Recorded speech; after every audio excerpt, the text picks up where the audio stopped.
Hey, AfterBuzzers, tune in now. We've got the How to Get Away with Murder after show. We're talking about Season 3, Episode 12, Go Cry Somewhere Else. You're tuning into the destination for TV superfan discussion, AfterBuzz TV. And now, let the buzz begin. Hey. We're back with another after show for How to Get Away with Murder. This is, as I said, Season 3, Episode 12. Unfortunately, we are missing our two Southern ladies tonight. It's so sad. I know, Sterling and April will be back next week. But tonight, there was a lot to talk about, so I'm sure Elayna and I will keep the conversation going. Elayna, where can the people find you? Hey guys, you can follow me on all social platforms at hey_it's_lay. Nice. And you guys can find me, JB, at Hey John Blake. Let's just go right into it. What to talk about. This was a crazy episode. I'm feeling good, like this theme song is saying, only because finally I feel like we got some meat of the show. Yes, exactly. Finally. It took so long to warm up. I know, they were kind of dancing around a few different things this, kind of on the second half of this season as we started in the new year. And finally, you're totally right. We got some concrete things that have actually happened. Like moves are starting to be made. Right. I mean, we still have questions. Obviously, a lot of this questions. wouldn't be the show without a lot of questions. But I feel like we're getting some answers, sort of, and things are at least taking place and shape in terms of the storyline. Like, we're putting the puzzle together slowly. We're seeing some pictures, but surely. Yeah. And with April and Sterling out, we're definitely going to need you guys watching live to be our third host for tonight. Exactly. Everybody that's watching live, please jump in the chat. We've got it up on our screen here, so we'll definitely bring you guys into the conversation. We want to hear all of your predictions, thoughts, reactions to this crazy episode. I had some good reactions, I feel like. I was just so hyped. I know, yeah, it was great. I mean, literally in the first 10 minutes, we were like, "Oh my god!" I kept looking at JB like so good. Like I was like, "Did you really?" What? Well, I mean, we've got like a lot more light in the area I think I wanted most, which is obviously the Wes whole situation with him and Frank. You know, Bonnie and Nate. We got flashbacks. Let's talk about those. I mean, it kind of starts off this episode. Bonnie and Nate have words. They're not quite seeing eye to eye. Nate is not having any of it. He's like, "Do not threaten me." Right. Which is interesting. I mean, how did you take that? That first scene, dynamic? I feel like that first scene with Bonnie and Nate of the flashback was a setup. I think that it was a setup because just for show, that whole conversation.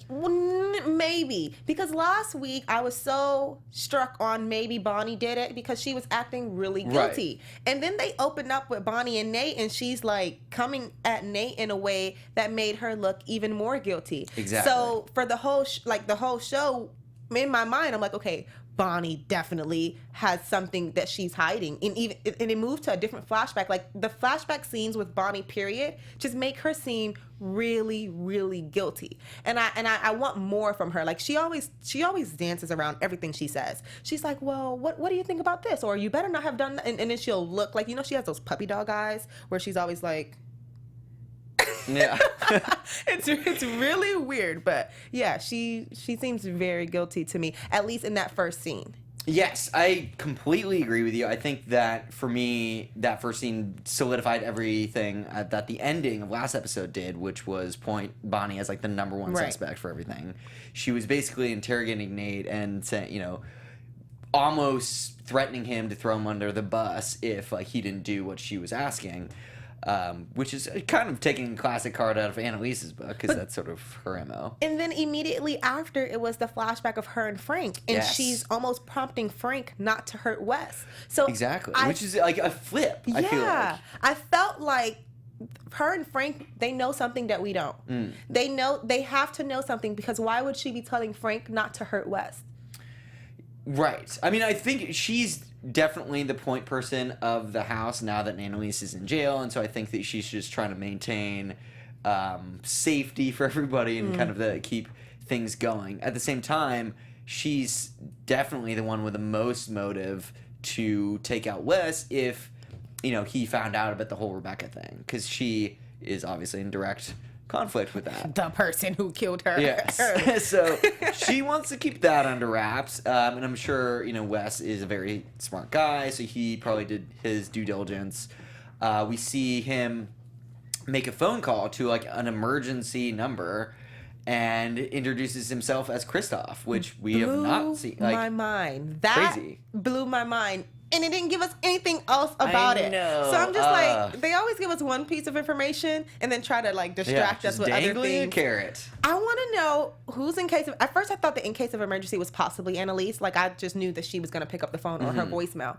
And then when he said it's Christophe, I'm just like, okay, well, who knows you and who calls you Christophe? Right.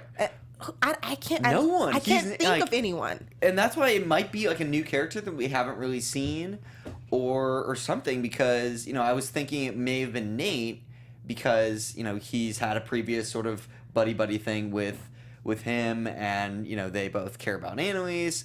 They both sort of seem eye to eye, but I don't know why he would say, like, unless it's like a code word of like, this is the type of conversation we're about to have, him introducing himself by his like formal first name. Right. I mean, the only people that I can think of possibly would be someone related to his family. Like if his mom hadn't died, I would say, oh, it's his mom or someone in that area. But we've never saw any connection. He's always kind of been on his own. So I don't know, but I'm very, very curious to find out, because this opens the door of saying maybe Wes was involved in other things. Like who else could have wanted him dead besides the Mahonies or Frank, or, you know, like who wanted him dead? What was he into? What was he? Because he was a detective, basically. He wasn't an attorney. He was a detective. And I feel like he might have been snooping in I don't know. And here we are, Christophe. Who the heck is Christophe? Who killed Christophe? It needs to be the new hashtag. Yeah, seriously. Wes is shorter, obviously. But, Right. yeah, that is so... I haven't even heard him introduce himself to anyone.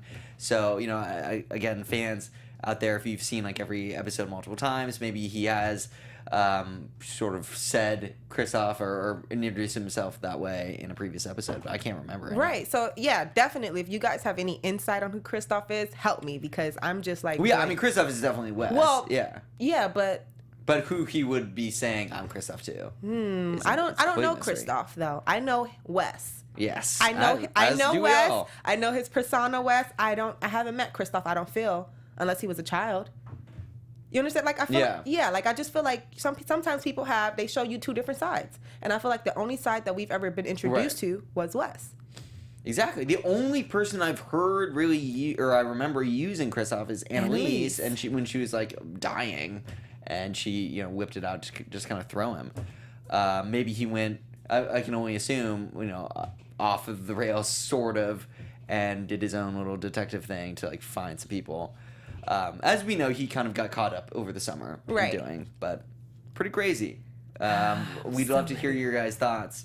I'm so ready. King Bay Van, Wes could have a twin brother, possibly. We know that he has a half brother, so there is that, and you know that whole he was in prison, so maybe he tried to make up with him.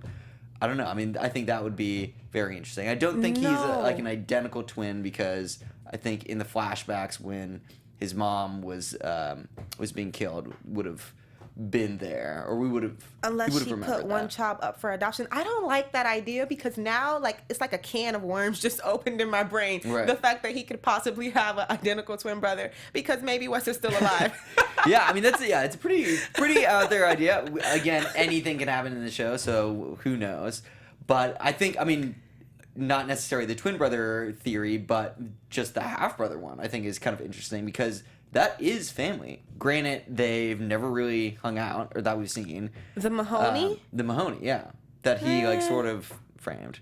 But I feel like he would, like, Wes is the type of guy who would feel bad about that and, like, and try to go have a conversation and be like, you know... And he was like, dude, I was trying to, like, get to know Dad. No. Especially, not yet, at least. Maybe not until he would have signed his immunity deal. Like... at least gone to have a conversation, because going to have a conversation with your half brother almost puts you in jeopardy because you framed him. Well, I don't know if he did that though, and he could, and even if he did, like maybe he was going to like explain himself and like with this whole like Annalise conspiracy thing. Maybe I don't know. And Frank and everything. I feel like when he, like that's sort of the only family link that's... I'm not going to go for it. I mean, right. It would be interesting for the producers to tie that in, but I'm going to say no. And it could be just because I've been baited to think that the Mahonies are rivals, because they kind of are. I don't think the mom is very much a Wes fan. Right. Or Christophe fan, as the case may be. But I don't think that I don't know. I really just want, like, the Wes to have some family involved. They would be the only ones who would know him as Christophe, basically. Right. So it makes sense. Makes sense, I guess. But I'm not going for it. All right. I don't want to be. I don't want to be friends. I don't want to be friends with them. Okay, yeah, I mean, it's easy to kind of villainize that whole fam. It is. Because, I mean, the parents were just not good people, straight up. And, you know, you can kind of assume that the son, like, the legitimate son that they, like, was public about, would follow in their footsteps. Right. Might not be the case, but, you know, that's see. how it was portrayed up until now. So. I'm, like, ready for next Thursday. I've never been this excited. I know, it's crazy episodes. We get to the trial... which is happening sort of simultaneously the same day, actually, as the memorial service for Wes, Christophe. And Annalise's bail keeps getting denied. She's obviously upset that the kids can't make it. Nothing seems to really be going her way. Bonnie just cannot get the job done. She's tried, like, literally every possible thing, and she cannot get bail for her, like... Literally everything. I mean, they've had to go to extremes to get her out. My heart dropped when Bonnie was in the judge's chambers and she pleaded. She begged so hard for the judge to get her out of bail, and I just knew that she was going to get it. I just knew that Annalise was going to be released on bail at that moment. Right. And the judge was just like, she came out and she was just like, no, it's been denied again. And I'm just like, what? Like, how? Like, they're literally doing everything in their power to keep her in jail. That made no sense to me. It's pretty crazy, especially for someone that, you know, in a situation like that where it doesn't seem clear there is, you know, another suspect that's confessed. You know, it was a fire, too. So it's not like, you know, the person was shot to death with, like, Annalise's fingerprints all over it. It seems like, you know, they really have a vendetta against her to keep her in jail. I remember when we were watching it, and when that scene happened, and you were like, "Oh, the judge is definitely in on it." Like, you basically. No, I was like, she had a mountain of evidence saying, like, all these things. Like, I want to bring up a point. Someone in the comment section brought up the woman that the woman that paid Frank to take out or crash Annalise's car or whatever the case may be. The one that he slept with in the hotel. Okay. And then she came back up last season, if you remember, and he recognized her, like, at the nail shop and everything like that. And now she's disappeared again. So you think she's involved somehow? I think so. I think that I didn't remember her name. Right, but she's basically the go-to, like, dirty work when handler it comes to for the Mahonies, Wes and the Mahonies. Absolutely. So I wouldn't be surprised if she came back up, just like, you know, the viewer said in the comment section. I believe that she may be really big, and she didn't care either. She had, like, a cold heart. Yeah, I mean, she's basically a female Frank, which is cool to see, like, that dynamic. You know, they brought it back. I love that episode. Very possible. If the Mahonies are in this, I 100% expect that character to come back resurface. Up. Yeah, absolutely. Definitely. So crazy. It's so many doors are open. I just need to close some doors. I know. I need some definites. Didn't do it. Like, you know, I don't need to. We need to start checking people off. I love how, like, in the first half of the season, they were at least giving us, like, this person didn't do it. Little answers, sort of breadcrumbs along the way. None of that right now. We cut to the memorial service. They're actually bringing, like, other characters back, like Drake, Simon Drake. Still hate that dude. I cannot stand him. I can't stand him. I was surprised that he was even at the funeral and, like, had, you know, pretty much a front row seat. He was, like, right up there. Not the front row, but he was, like, pretty close. At the memorial, being a douche as usual. Just it's like, dude, like, have some respect. I mean, thankfully, Oliver finally said some sense. For the first time in my life, I've witnessed Oliver stepping up and basically getting Simon Drake together. Yeah. Like, he had some words, and I was like, you finally, Oliver. You go, Oliver, get some. Let me just say, I had a lot of finally moments in this episode. Like, we were watching this episode, and I literally kept writing, finally. Like, so when Oliver told off Simon Drake, yes, kudos to him because someone needed to put him in his place, and I was happy that Oliver finally stood up for his friends. Totally. Massive props to Oliver there. And throughout the episode, I thought that Oliver, I mean, most of the episode, I should say, he really, like, was like, turned a new leaf in terms of, in my eyes, in terms of, like, how mature he was as a character and, like, able to grasp with this very difficult life situation he's in. He was like right after the memorial service, he gets called by the DA to like come in. Obviously, he's never really been interrogated before. He's kind of a geeky character in general, and he's done a lot of bad stuff. So he has like a mini panic attack.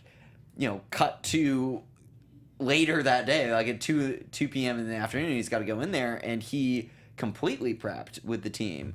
And nailed it. Like, he lied, I think, better than anyone that we've seen. Like, he pulled it off with flying colors. And Connor mentioned that Oliver is such a great liar, and I agree. And I didn't really realize that we've been seeing Oliver lie over and over and over, and we never really realized it because not until later in this episode had he not said anything about the USB that we saw last episode but didn't get to talk about because they didn't give us anything to go off of. Totally. He's always been like hiding in plain sight a little bit. And I think, we've been quick to judge Oliver because he's always crying about something or like needing more space, but he's also been harboring a lot that we haven't gotten to yet. Most notably this thumb drive that he saved of a copy of the phone that he had to wipe for Annalise. That's so bizarre to me. Like, that would have been the first thing once she's gone to jail, that would have been the first file that I opened because I need to know if she did it or not. Right. So it could be things on the USB from her phone that incriminate her or that prove her innocence. So why not bring this to light earlier? Well, yeah, I mean, I don't think he's masterminding this, and that's why I think it's more just sort of involuntary. Like, he like maybe is compartmentalizing a lot of stuff, namely like, okay, I'll have a backup plan, but didn't really think about it. It's not like, oh, I'm going to use this, which is why he didn't have trouble keeping it from Connor, because I think he just sort of blocked it out of his mind. It was like more of a reaction for safety, like hide this over here and then just go about my business. And then when he realized, he was like, oh, I am a good liar because I literally just shut that off from like my whole psyche. Right. So it was definitely great to see him stand up at the memorial. It was kind of funny but devastating when Laurel had her breakdown, and she said some facts. She basically said that none of you cared about Wes because none of you did. Yeah, she went off. It was great. Like, it was great. That is obviously not the best eulogy or one that I would want, but I think deep down it showed she really cared and how tough this is to deal with. Like, she seemed very put together through most of the speech, just kind of using anger almost to mask her emotions, and then just completely broke down. And she is pretty tough, so I think that a lot of those feelings are real. When you're going through something, you calling out the fakes and the phonies. You don't want to hide it, and you don't want to mask it. Which brings me to a point, and I'm sure if Sterling and April were here, they would have totally pointed this out too. It blew my mind that when she left the hospital, Michaela put her in heels. And then she continued to wear heels when she was trying to go see Wes's body. And I was just like, girl, you're injured. Like, this is your first day out of the hospital. What are you doing? I understand the whole need to try to be fabulous. But I also realized that we never really understood what Laurel's injuries were. Like, we saw her have a patch on her thigh and on her side. And she limped a little bit. But then she was like gyrating around in heels. And I was like, that is not really believable to me. Go sit down. That's just my 2 cents. Fair enough. I guess I agree with you. I mean, never having worn heels myself, I can't completely say that, like, how fast she should have switched shoes. But to me, it was meant to show that she never even went back home. Like, she literally went from that funeral to the morgue. The morgue, and then right from there to see Nate. Right. Like, it was like all her day out on the town trying to figure stuff out. She was just all over the city in her heels, fresh out the hospital, still smelling like hospital bed. It was like, okay. But, and I guess you do want to try to dress it up and you want to try to make yourself feel better or look better so that you can feel better. I get that. It just wasn't that believable, but it was really good when she kicked them off because, sometimes you're standing on them. Okay, maybe you don't know, but sometimes you're like standing in your heels and you just need to kick them off and just like comfortably walk out. Well, yeah, I mean, it showed that when she was leaving the podium. Right. She was just like, nope, not doing this. Right. So I totally get that. I mean, she is injured. She was just in the hospital for a while, so she should be kind of taking it easy. Yeah. But yeah, I mean, things could be worse. She could be in jail, like Annalise. I mean, she is not having the best time in prison. I mean, throughout this whole season, we've seen Annalise like looking not good. Yeah. Like, not a good look for her. She hasn't looked great since this season started. Right. And I mean, I get it to sell the state that she's in, but with her attitude change, because she does have an attitude change this episode. Yes, finally. I feel like we're going to start seeing more of her. Like when we saw, I'm sure we're going to get into it later, when we saw her start taking back control, I think that was her taking back control of her life, Right. not just of the situation or the Exactly. scenario, and wanting better. So that's going to happen. Again, finally, I think like so many things have like we've watched like the tumbling down to like rock bottom that Right. Annalise has gone through, and I think we did finally hit that.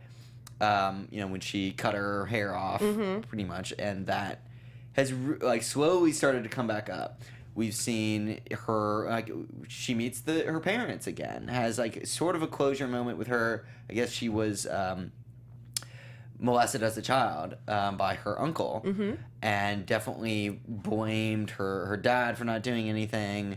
I think her mom like burned the house down. Yeah, when she found out, she got super upset and retaliated. But we've seen Annalise and her dad go back and forth before. She had problems with him always leaving, always walking out. She didn't think that he was good enough for her mom. We saw that in previous episodes and previous seasons, so I'm not surprised that it was brought back up. I guess for the first time, though, we saw him take up for himself, because usually Annalise is the one that's like yelling and Right. fussing at him and getting him together. But for the first time, he was just like, I had enough of this. You got yourself in this situation, and it's not to be what I did. It's not my fault. Right. You can't blame me.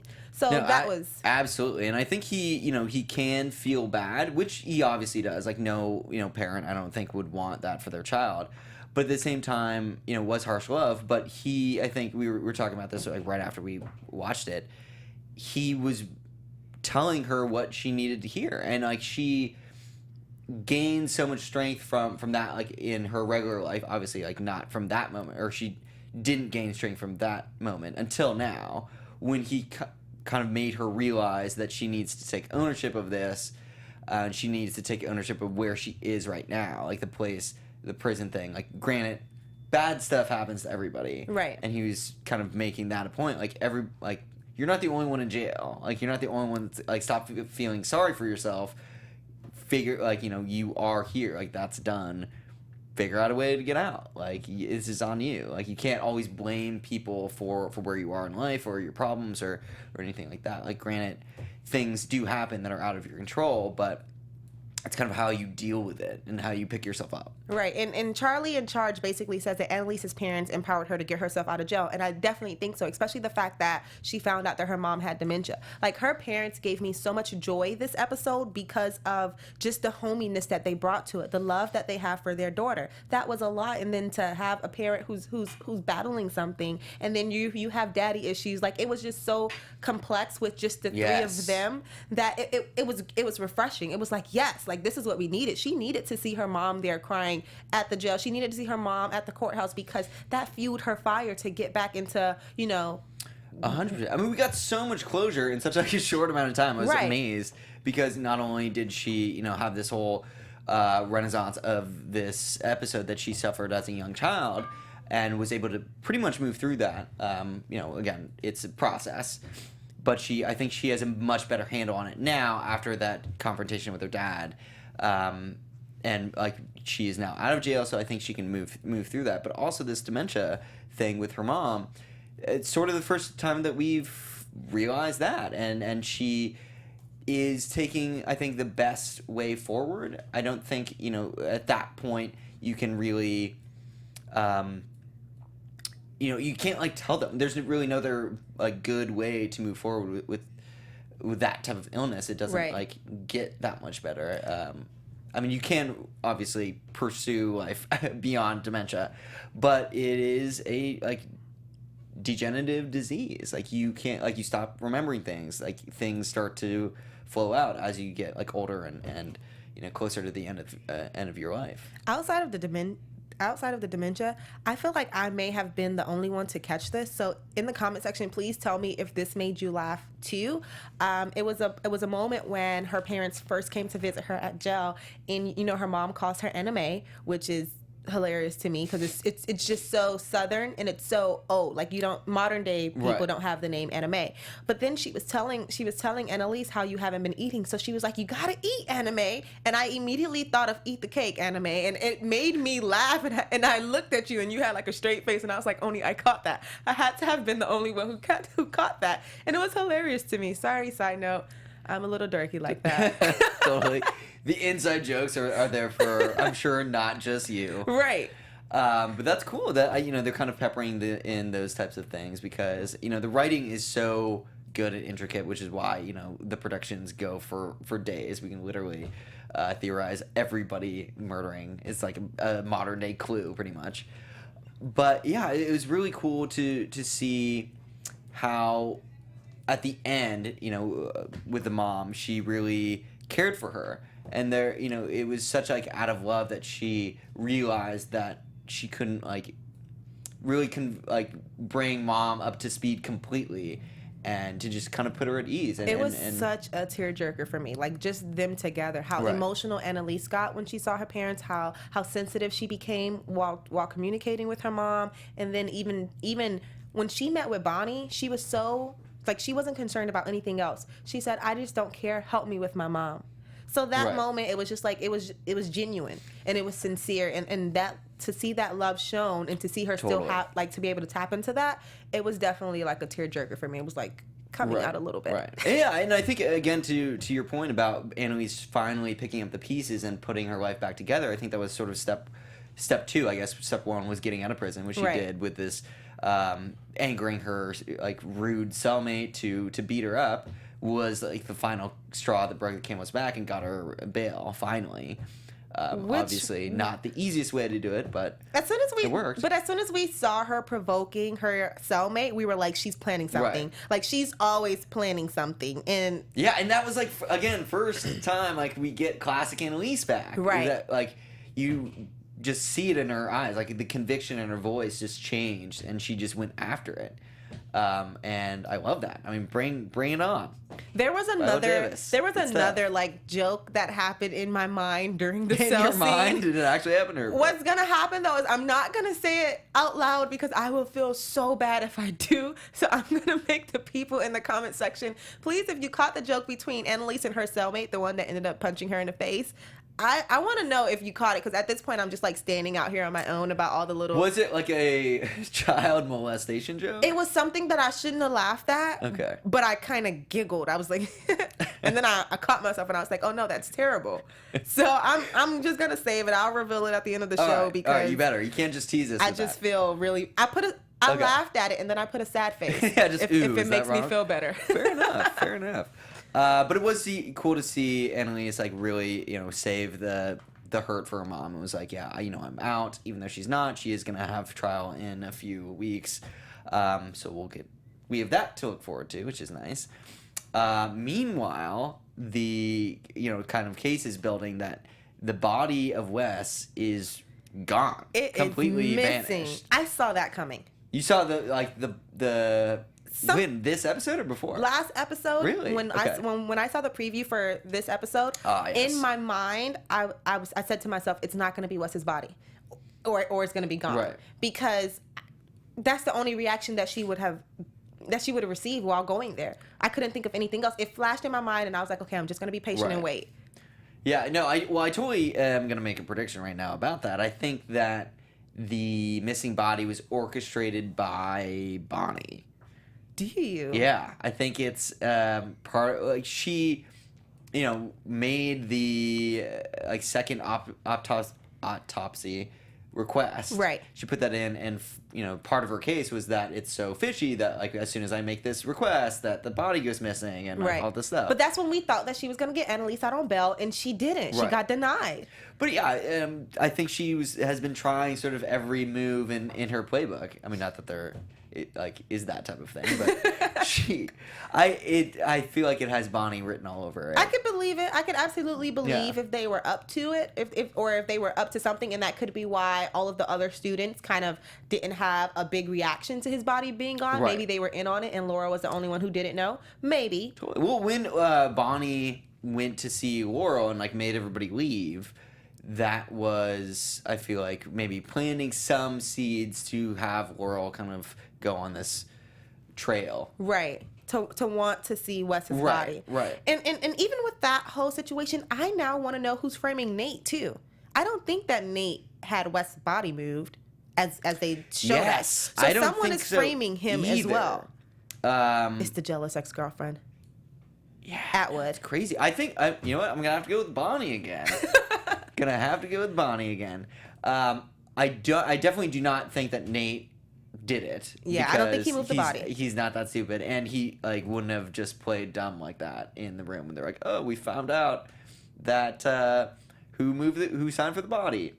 So, yeah, I don't think that that's the case. Part of the flashback of Bonnie and Nate's like in sort of butting heads. What leads me to believe that and because Bonnie was like, she's gonna take you down with her. Yeah. So it was almost like, is Annalise gonna take Nate down with her, or is Bonnie gonna take Nate down with her? I think Bonnie's straight up calling the shots right now. We've seen their conversations, Bonnie and Annalise, and they do not go very far. I mean, every phone call, I know it's being recorded, but I guess there is the client confidentiality that exists, so maybe they can't use that. I mean, Annalise is just so over Bonnie, and I'm just happy that she grabbed a hold of the racket and she swung, because if we left it in Bonnie's hands, she would rot in jail. Well, yeah, that would definitely give her much more motive, too, to get Annalise out at any cost if she was the perpetrator. If she did do this, I think she would have double motive to not let Annalise take the fall for something that she did. The DA's office is also very fishy, because instead of being more concerned about the body being gone, they were so quick to want to point the finger at Nate. I know, yeah. And Atwood especially, I think, has been very, fishy to use. Yeah. I'm ready for her to get a new wig. Well, no, I mean, she's constantly stalling stuff and, doing all these crazy things. Like, when, I was thinking, coming over here tonight, after watching the last episode, what she has to gain, really. I mean, she definitely has a vendetta against Annalise. That's clear from their past and everything. But I was just wondering if it's strong enough, to go this length. And I feel like maybe there is someone above her that's motivating her more so. Because she was saying that, if we let Annalise go, then I'm fired. She told Nate that. Because she's been going so hard to put her in jail. Crazy, yeah. So, I'll fire you because you make us look crazy. No, they should. They totally should. And I think they'd be justified in doing so, because she's gone, you should not be holding Annalise in jail like that. At all. Especially not when your case is blowing up before your eyes. You're just going to extreme after extreme, and it's making you look very guilty. Totally. What I did appreciate was the fact that almost all the things that we spoke about last episode as far as who we think may be guilty, they brought up Maggie this episode as far as Michaela and Connor and everyone else, and they were and Oliver. They were like, we can't tell her too much because she's asking too many questions. Maybe she's working with the feds or something like that. So I appreciate that they're feeding our predictions, but I also need them to start canceling people out. Give us some people to check off the list. We need to start making a VIP. I feel like we just need to have a list right here, and then once something happens, we can start crossing them off the murder board. We need a murder board. Oh my goodness. We do need a murder board. I mean, there's so many suspects at this point, and it just keeps changing. I mean, the best part about the show, but it's really interesting to see how the writers kind of twist and turns everybody. Frank made a very good case in how he killed, quote unquote, Wes and everything, and we saw him trailing Wes. We saw the meetup that's caught on camera in the car, all very sketchy. But when Laurel kind of interrogates him, she realizes that he didn't do it, and his just emotions. She could tell that he was holding back. Right, because this episode they gave to us the fact that Frank lost Wes.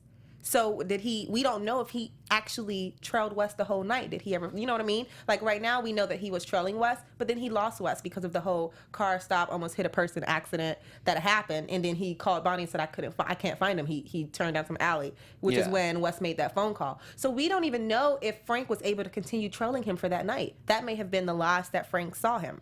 Yeah, I think it was because he pretty much lost him. Wes hopped in the car and I think had evaded the tail. I want to give Connor some props for tonight because Connor. Oh, all right. I know. I usually cannot stand Connor because no, he's still not on my good I feel list. like he was asking a lot of the right questions. Like we saw him finally show compassion toward Wes. He was like, that's my friend, and it may have been a little too late. Yeah, so he I think it was too little too late. I'm like, dude, and I'm glad. Thank you for bringing that up. I'm glad that Laurel called him out. She's like, dude, absolutely. Like you've always been a huge dick to him. Absolutely, but he was also the first one to look at Bonnie and say, well, it could have been you. So when he started asking questions like, okay, I was and she did not deny it. Yeah, she just froze like she always does, statue Bonnie. But anyway, when he started asking those right questions, I was like, yes, these are the questions that we need. Like, thank you. So I give him a little props. He was a lot more chill. He still had his attitude and was being a little harsh, but he was a lot more like laid back and casual this episode. So I'll give him props for that. Totally. Yeah, I mean, speaking of Connor and giving props where it's due, I guess, Oliver, right before he does the whole thumb drive thing, which is not good. Right. He did at least, one thing we didn't talk about on the plus side was he successfully hacked the DEA's office, found out what they had, which is basically a murder file for everything that's been involved, like in this the show. Whole show. Rebecca, Sam, even the girl that Sam was sleeping with. What's her name? The student. Yeah, the student. The one that was pregnant. Yes. Mm-hmm. Everybody. I mean, she's deleted from my memory. I can't even think of her name. But I mean, I think that's really shows the depth that Atwood and the DA's office is really going to. Like, they are grasping at everything. Right. Like I feel like there's got to be someone on the inside, someone that knows Annalise. Like maybe it's Sam's sister or the Mahonies. We like to blame them a lot. Maybe it's secretly one of the students. Right. And maybe it's Drake. Right. It's the worst. Someone, I feel like that's got to be close that is feeding information because, granted, there all are some ties to Annalise and the Keating 5, but I think that's a lot. That's a lot to grasp and be like, yeah, totally Rebecca. It's like one person that was like dating Wes. Right. And, like Sam and like this other girl that died. It's like, literally everyone. Oh, her name was Lila. Sorry. Lila, thank you. Lila was her name. Yes. Exactly. Yeah. It's crazy. Like that's. Let me also say that last episode we brought up the fact that Asher brought some comic relief to the show. He did that again this episode because last episode he wanted to be Gustav. Great accent, by the way. He nailed the character. Yeah. In this episode, I feel like he wanted to be some kind of thug drinking a 40 on the stoop because he was like, let's pour one out. Dude, he poured one out for the homies. On the floor, in the living room. Yeah, classic Asher fashion. Tries to do something, boss, and completely ruins it. It's like, dude, what? And then he immediately says, let me go grab some paper towel. That's so Asher. Yeah. It's so Asher. I love it. Classic Asher to pour like whiskey right on the ground. It's like, dude, really? Like what? I thought that Let's go over the sink or something. Or metaphorically pour it out. I thought that he was just gonna take the shot. The thing is, the way that the sound just started dripping. It brought me to laughing. It made me feel good. It's nice that Asher's there to kind of lighten the mood. Right. 'Cause it definitely does get super dark, especially when Laurel, we see Laurel kind of go off the rails into like a dark place. All of these characters are really struggling right now because it's not just the classic murder situation that they've dealt with. This is one of their own that they've lost. They just had the memorial service, which makes it so much more real. And we see her hurting, especially when she goes into Wes's apartment and she's like snuggling his t-shirt. Now that part I was just like, really like, ouch, because I felt her pain there. Yeah, and speaking of which, Charlie in Charge brings up a good fact for Asher. He does fart in his sleep, and I'm which not we've surprised. learned. I'm not surprised at all. That fits Asher to a T. It's classic I think Asher. I love Asher. I think I love he's Usher. one of my favorite characters for sure, which is crazy because when the start of the show, season 1, he was like the worst. Right. So annoying, and I think he's really matured in a great way. That being said, let's see what else What is we my missed. prediction? Yeah, do you have any predictions for next let's episode? move into some predictions. Let's do it. And now, your AfterBuzz TV. I feel like predictions. I think next episode, because this episode was so meaty and juicy, I think that the train is gonna be moving. Now we're gonna get some pieces picked up, and I think that we're gonna get a little bit more as far as with Annalise out of jail. Right. I think that she's finally going to take control and really find out who's framing her. Mm-hmm. So I think that we're going to get a bigger piece, a big Yes. chunk. I can't say what, but I think it's going to be a bigger chunk. And let me just say, my little joke was about the Casey Anthony thing that happened in the jail cell. She was like, "You're being Casey Anthony." That was a case from Florida, which I shouldn't have laughed at, but I did. Sorry. Totally. It might be too soon. I feel it's been long enough though that Right. it might be okay. It might be on the statutes of limitations on that one. What's your quick prediction? Good question. I feel like you're right. I mean, we were talking about this sort of all episode. The staging ground is really set for a lot of answers to come fast, which is great. I really want to see what happens with Oliver and Connor in this thumb drive. What is Connor going to say? Is he going to be the classic Connor and be like, "You should totally, like, let's check right now"? It's probably going to happen. So I think they're going to look through the files and see something. Laurel in Wes's apartment. She just kind of passes out there. Will she find anything? I don't think so. I think she just went there for, nostalgic purposes. She was really didn't have any closure with Wes. Didn't get to see his body even. So I think she was just trying to grasp at something familiar, something reminding her of Wes. And that's why she went there and cried herself to sleep, and it was bad. She might get a clue. She might get a clue though. We'll see. I would love something again to kind of lead us on the path of who actually did this, because Frank fired his lawyer. He's now representing himself, which means he can talk with Bonnie off the record. So I'm really curious about that, what they're going to talk about, because I feel like they did this, or they know it. I don't think Frank did it, but I think Bonnie did, and I think Frank knows that Bonnie did. They definitely have secrets. They definitely do. And maybe Frank was leaving the house that night, and he was just placing Wes's body there because Bonnie killed him. I think that's actually what happened. That is my new prediction, which would sort of align with Laurel's story and the original autopsy that said that Wes died before the fire. Maybe. So that's my thing. But real quick, do you know why Wes and Nate were both at the house? Because that was the last thing that happened. I don't know why they were at the house. I don't think it's because they were meeting up, because you try to insinuate that it's because they were in cahoots. I don't think they were in cahoots. I think they accidentally just were at the house at the same time. But I think that Nate also knows more than he's leading on to believe. Yes, I agree. I think Nate is smarter than he looks. And I think Wes is the same. And I think that they were... I really want to figure out what happened right after... Because they just said hey to each other. Right. Like, hey, bro, what's up? They got into something deeper. Yeah. Because they both went to the house for the same reason, almost. He went to tell Annalise that Wes was at the police station. Okay. Well, okay. We will have to wait till next week to see what happens with all of those loose ends. There are a lot. Until then, Elayna, where can the people find you? You guys can follow me on all social platforms at hey_it's late, and that's hey with an A. Surprisingly, like hay for horses. Totally. Well, you guys can find me, JB, at Hey John Blake. That's hey with an E. Like hey, John Blake. Until next time, guys. Bye. See you next week. From executive producers Maria Menounos, Kevin Undergaro, Phil Svitek, and the entire AfterBuzz TV staff, we would like to thank you for listening to the AfterBuzz TV network. To watch or listen to other after shows and post comments or questions, be sure to visit AfterBuzzTV.com. I'm Sir Richard Wentworth, and this has been a presentation of AfterBuzz TV. Buzz you later. The views expressed herein are those of the hosts only and do not necessarily reflect the views of AfterBuzz TV or its owners or principals.